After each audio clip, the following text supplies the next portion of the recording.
मित्रों, आज हम रामायण के 10 ऐसे विचार आपको बताते हैं जो जीवन में कभी भी आपको परेशानी नहीं आने देंगे। रामचरितमानस में प्रभु श्री राम के चरित्र का चित्रण जितने प्रभावशाली तरीके से किया गया है, उतने ही प्रभावशाली तरीके से भगवान राम के माध्यम से जीवन को जीने का तरीका भी सिखाया गया है। रामचरितमानस में मनुष्य को बताया गया है कि जीवन को सफल और सुखी बनाना है तो राम को भजने के साथ ही सांसारिक व्यवहार का भी रखे ध्यान। ऐसे लोगों की भगवान करते हैं मदद। नाथ दैव कर कवन भरोसा, अशोखिए सिंधु करिए मन रोषा, कादर मन कहू एक धारा, अदय बदय बयालसी पुकारा। रामचरितमानस में यह चौपाई उस समय की है जब भगवान राम सागर पार करने के लिए सागर से रास्ता मांगने के लिए ध्यान करने जा रहे थे। लक्ष्मण जी ने तब भगवान राम जी को उनकी शक्ति और क्षमता को याद दिलाते हुए कहा था कि आप स्वयं इतने शक्तिशाली हैं कि एक बाण में समुद्र को सुखा सकते हैं, फिर सागर से अनुनय विनय क्यों।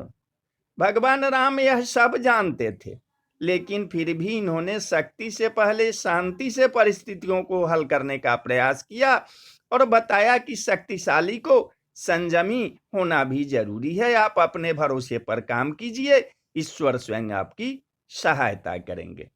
मनोकामना के अनुसार पढ़े रामचरितमानस के चौपाई, मिलेगा लाभ।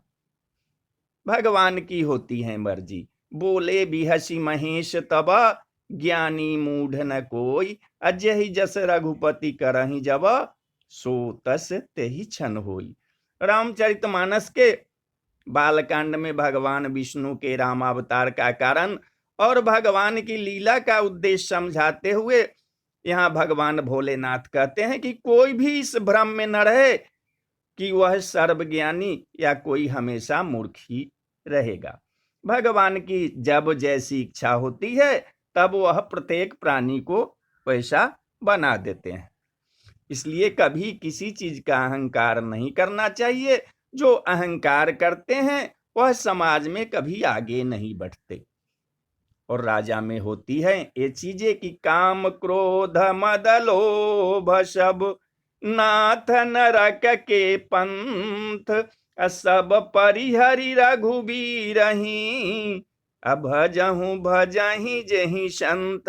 विभीषण जी रावण को पाप के रास्ते पर आगे बढ़ने से रोकने के लिए समझाते हैं।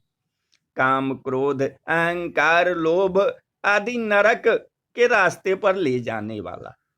काम के बस होकर आपने जो देवी सीता का हरण किया है और आपको जो बल का अहंकार हो रहा है वह आपके विनाश का रास्ता है।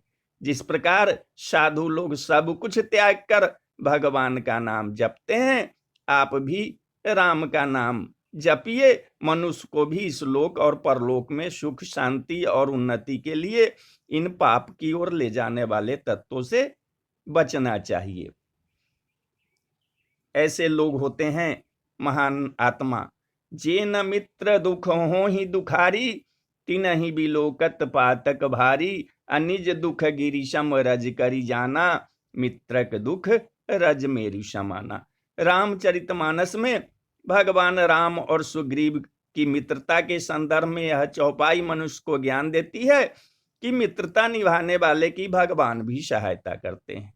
जो लोग मित्र या फिर दूसरों के दुख को देखकर दुखी नहीं होते, उन लोगों की मदद भगवान नहीं करते। ऐसे लोगों को देखने से भी पाप लगता है। जो लोग अपने दुख को भुलाकर दूसरों की सहायता करते हैं, ईश्वर स्वयं उसकी मदद करते हैं। और ऐसे लोग होते हैं स्वार्थी। आगे कह अमृदो बचन बनाई, पाछे अनहित मन कुटिलाई, जाकर जाकर चित यही गति सम भाई अस कुमित्र परिहरहि भलाई। किष्किंधा कांड में श्री राम ने मित्रों के लक्षण बता चुके। उन्होंने कहा कि अच्छा मित्र जीवन में बड़ी उपलब्धि है। चौपाई में लिखा हुआ है कि जो सामने तो कोमल वचन कहता है और पीठ पीछे बुराई करता है, ऐसे लोगों से हम हमेशा दूरी बनाकर रखना चाहिए, क्योंकि ये स्वार्थी होते हैं।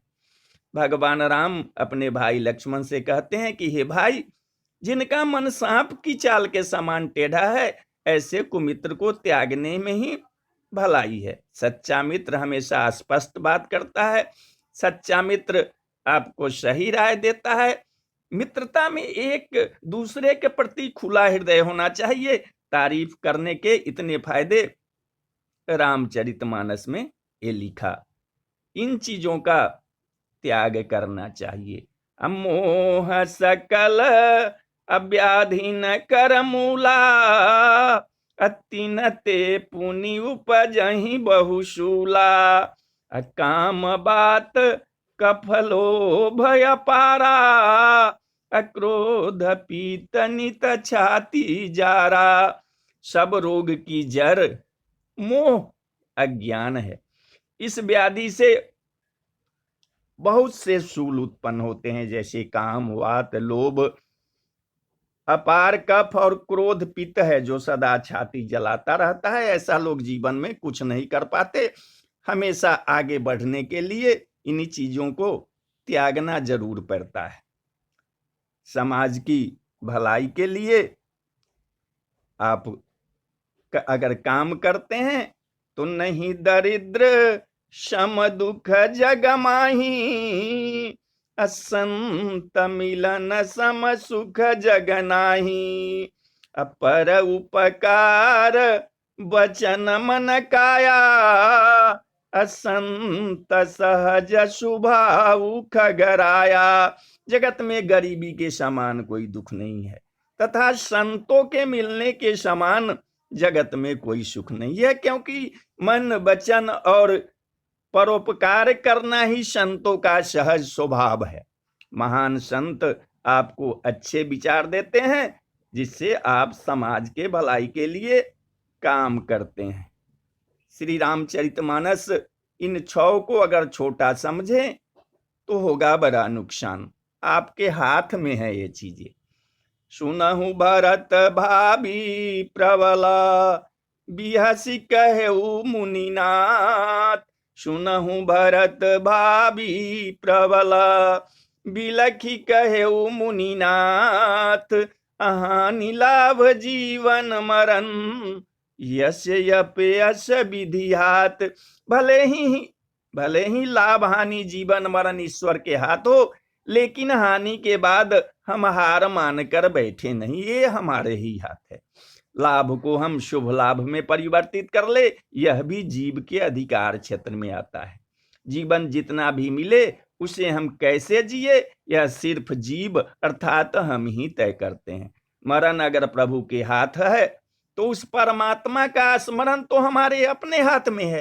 तो नरक में दुख भोगने के बाद फिर मिलता है अगले जन्म। भगवान राम छोटे भाई लक्ष्मण से कहते हैं कि पूरी लंका नगरी ऊपर से नीचे तक सोने से मढ़ी हुई है, फिर भी ये लक्ष्मण, यह मुझे जरा भी अच्छी नहीं लग रही है। मेरे लिए तो माँ और जन्मभूमि स्वर्ग से भी अधिक मूल्यवान है। हमें इस चौपाई से यह सीख मिलती है कि जो व्यक्ति अपनी जन्मभूमि से जुड़ा रहता है, वहाँ के मूल्यों को आगे बढ़ाता है, वही दूसरों से आगे रहता है। तो बोलिए जय सिया राम। सियावर रामचंद्र की जय। अयोध्या राम लला की जय। वृंदावन बिहारी लाल की जय। पवन सुत हनुमान की जय। बोलो भाई सब संतन की जय।